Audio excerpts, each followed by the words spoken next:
আসসালামু আলাইকুম। কেমন আছেন সবাই? আশা করি ভালো আছেন। আলহামদুলিল্লাহ, সৌদি আরবে এসে আমি আমার সন্তান স্বামীকে নিয়ে ভালো আছি। তো একটি জিনিস আপনাদের না দেখালেই আমার ভালো লাগে না। এটি হচ্ছে আমার মেয়ে যখন ওর আব্বু বাসায় আসে, তা আসার আগে তার রিঅ্যাকশনটা, বিশেষ করে দরজা খোলার পরে ওর আব্বুকে দেখার পর যে রিঅ্যাকশনটা ওর মুখে ভেসে ওঠে, বিশেষ করে আমার মেয়ে ওর আব্বুকে দেখে যতটুকু খুশি হয়, এটুকু যদি আমি ক্যামেরাবন্দি না করি তো আমার ভালো লাগে না। আর যেহেতু আমি ইউটিউব চ্যানেলে ভিডিওগুলো ছাড়ি, তো সবসময় আমি চেষ্টা করব আমার মেয়ের প্রতিদিনকের ওর আব্বু আসার যেই আনন্দ মুখে ভেসে ওঠে, এটি আমি ভিডিও করে সবাইকে দেখানোর। আর এদিকে আমি একটু অসুস্থ, এজন্যে কথা আমি মানে স্পিরিটে বলতে পারছি না। এ কারণে আপনারা আমাকে খারাপ মনে করবেন না। যাই হোক, ওর আব্বু প্রত্যেক দিন রাত্রে আমার কাছে ফোন দিয়ে জিজ্ঞাসা করে ফল রুমে আছে না ফুরিয়ে গেছে। যদি শুনে যে ফল নেই কিংবা অল্প আছে, তিনি কিন্তু সেই রাত্রে ফল নিয়ে হাজির হয়। আজকেও তার কোনো ব্যতিক্রম হলো না। আজকে তার মেয়ের জন্য অনেকগুলো স্ট্রবেরি, কমলা আর কলা নিয়ে হাজির। আর সঙ্গে কিছু কাঁচা বাজারও করে নিয়ে এসেছে। এখানে দেখছি যে এদেশের লাউ কিনে এনেছে। আর এনেই বলল ফলগুলো তাড়াতাড়ি সুন্দর করে সাজিয়ে ফেলো। আর আমি আমের যেই কার্টুনটি ছিল, এটি আমি সযত্নে রেখে দিয়েছিলাম ফলগুলো এর মধ্যে রেখে দেওয়ার জন্য। আর ওর আব্বু সবসময় চেষ্টা করে মেয়ে যেই ফলগুলো খেতে বেশি পছন্দ করে সেই ফলগুলো সবসময় রুমে এনে রাখতে, কারণ মেয়ে যখন ইচ্ছা তখন যেন খেতে পারে। আমরা যখন বাংলাদেশে ছিলাম তখন সমস্ত বাজার আমি নিজে নিজে করতাম। আর এসব সমস্ত বাজার আমি ফল ফ্রুট খুবই কম কিনতাম, কারণ টাকা অপচয় করার জন্য আমার মনটা খুবই খারাপ লাগতো যে আজে বাজে জিনিস কিনে আমি টাকা নষ্ট করব না। যাই হোক, এখানে এসে আমি কোনো মতে এটি বাধা দিতে পারছি না, যেহেতু তার মেয়ে যেটুকু জিনিস খেতে পছন্দ করে তার চাইতে বেশি জিনিসই মেয়ের জন্য এনে হাজির হয়। আর আমাকে বলেই দিয়েছে তিনি যে আমার আর মেয়ের মধ্যে তুমি এসব কোনো কথা আমার কাছে বলবে না। তো যাই হোক, সকাল হতে হতে আমি আর মেয়ে একটু বাইরে গিয়েছিলাম, কারণ রান্না করার তেল ফুরিয়ে গিয়েছিল। ওর আব্বুকে আমি আগে থেকে বলতে মনে ছিল না, এ কারণে আমাদের দুজনকে সকাল সকাল বাইরে বের হতে হলো। তো বাইরে বের হয়ে বাইরের দৃশ্যটা মাশাআল্লাহ আমার সবসময়ই ভালো লাগে। আজকের দৃশ্যটা খুব ছিমছাম পরিবেশের ছিল, এ কারণেও চারিদিকে ভিডিও করে আপনাদের দেখানোর উদ্দেশ্যে আমি ভিডিওটি করলাম। তো আমি আর পুষ্প এগুলো কিনে রুমের দিকে রওনা হলাম।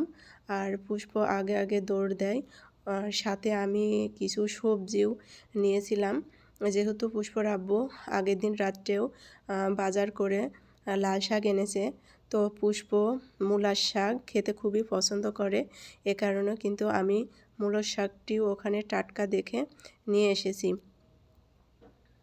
তো এর আগেও আপনাদের আমি একটি কথা বলেছি, যে কথাটি আজকেও আমি বলবো। সেই কথাটি হচ্ছে, এই বিল্ডিংয়ে আমরা এসেছি প্রায় 2 মাস হয়ে গেল, কিন্তু 2 মাসে একটি কোনো ফ্যামিলির সঙ্গেও আমাদের এতদিনে একদিনও কোনো ফ্যামিলির সঙ্গে দেখা হয়নি। কারণ এখানে যখন যার প্রয়োজন সে তখনই বের হয়।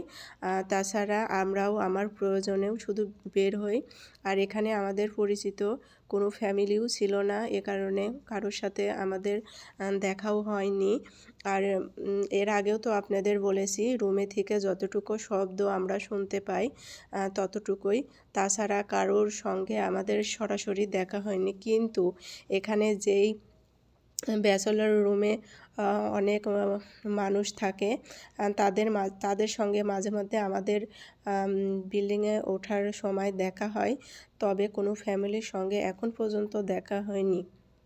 তো আরেকটি কথা বলে রাখি, প্রত্যেকটি রুমেই কিন্তু বেশিরভাগ ফ্যামিলি থাকে এখানে।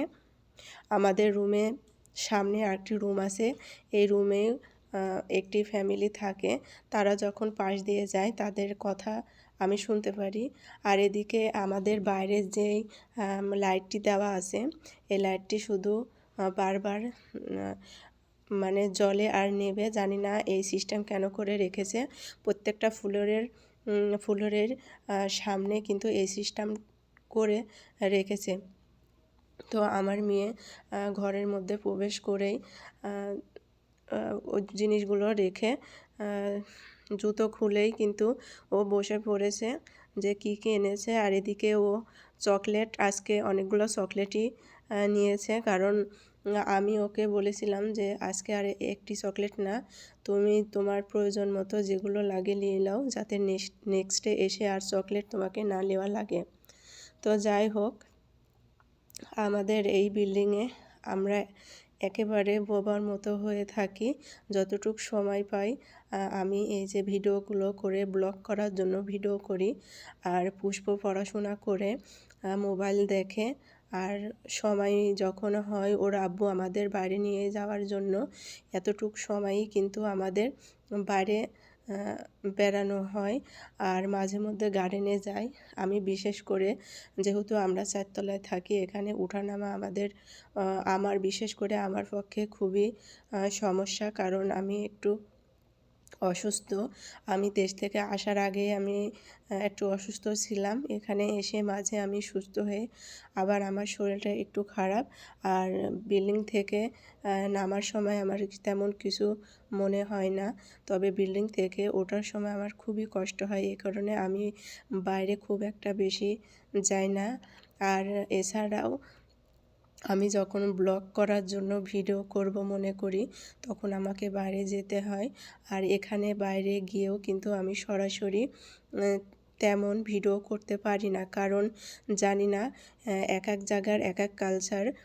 এখানে যদি আমি সরাসরি কোনো জিনিস ভিডিও সবার সামনে করি, হয়তো বা তাদের সমস্যা বলে মনে হবে। এ কারণে ভিডিওগুলো করতে আমাকে খুব সেফ বজায় রাখতে হয়। যাই হোক, আমাদের এই ভিডিও, বিশেষ করে আমার এই চ্যানেলটির ভিডিওগুলো অবশ্যই আপনারা দেখবেন। আর আপনাদের আগে বলেছি, সৌদি আরবে এসেছি, এখানে যেখানেই যাব ইনশাল্লাহ ভিডিওগুলো করে আপনাদের দেখানোর চেষ্টা করব। আর যেখানে গিয়ে ভিডিও করার কোনো সমস্যা হবে না, সেখানে ইনশাল্লাহ ভালোভাবে ভিডিওগুলো আপনাদের করে দেখাবো। আর আজকে 2 দিন যাবৎ আমার মেয়ে কিন্তু আমার শরীর অসুস্থতার কারণে সে নিজে নিজে অনেক কাজ করে। নিজের ঘর আর এই দুটো রুমই কিন্তু সুন্দর করে পরিষ্কার পরিচ্ছন্ন করে রাখার চেষ্টা করছে। এ কারণে তার মন রাখার জন্য বিশেষ করে ভালোবাসার আর খাতিরে তাকে আজকে চকলেট আমি বেশি কিনে দিয়েছি। যেহেতু আমি এইসব চকলেট আলতু ফালতু জিনিস, আমি বিশেষ করে মেয়ের যেগুলো খেলে অনেক ক্ষতি হবে, সেগুলো আমি বেশিরভাগই কিন্তু কিনে দিতে চাইনি।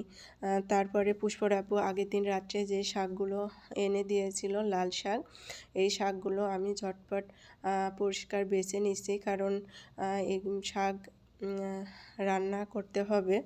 আর তাছাড়া আপনাদের একটি কথা বলে রাখি, এখানে আসার পরে কিন্তু আমার একটি জিনিস সবচাইতে বেশি ভালো লেগেছে, সেটি হচ্ছে লাল শাক। লাল শাকটা এতই সুন্দর আর এতই জালি, লাল শাকগুলো রান্না করার পরও দেখতে খুবই সুন্দর লাগে, খেতেও মাশাল্লাহ খুবই স্বাদ। দেশে এমন শাক আমি খুবই পেয়েছি।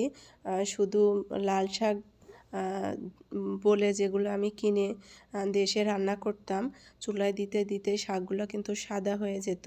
আর এখানকার শাকগুলো কিন্তু ব্যতিক্রম, এখানকার শাকগুলো কিন্তু মাশাল্লাহ ভালো। তো এদিকে আমার মেয়ে মোবাইল নিয়ে বসে পড়েছে। আমি তো বলেছি তার পড়াশোনা করে মোবাইল দেখেই সারাটা দিন যায়। তো আমি এদিকে চুলায় শাক বসিয়ে দিয়েছি। শাকের কালারটা এত সুন্দর এসেছে, এটা আপনাদের দেখালাম। আর আমার মেয়ের অবস্থা দেখেন, শুয়ে শুয়ে মোবাইল দেখতে দেখতে হঠাৎ মনে হলো স্ট্রবেরি খাবে, সেই স্ট্রবেরি নিয়েই খেতে খেতে মোবাইল দেখছে। যাই হোক, আপনারা সবাই ভালো থাকবেন, সুস্থ থাকবেন। আর আমার কথার মধ্যে যদি কোনো ভুল ত্রুটি পেয়ে থাকেন, অবশ্যই ক্ষমার দৃষ্টিতে দেখবেন। আর আমার ভিডিওগুলো ভালো লাগলে অবশ্যই লাইক দেবেন, কমেন্ট করে জানাবেন। আর আমার আমার চ্যানেলটি সাবস্ক্রাইব করে দিবেন। আল্লাহ হাফেজ।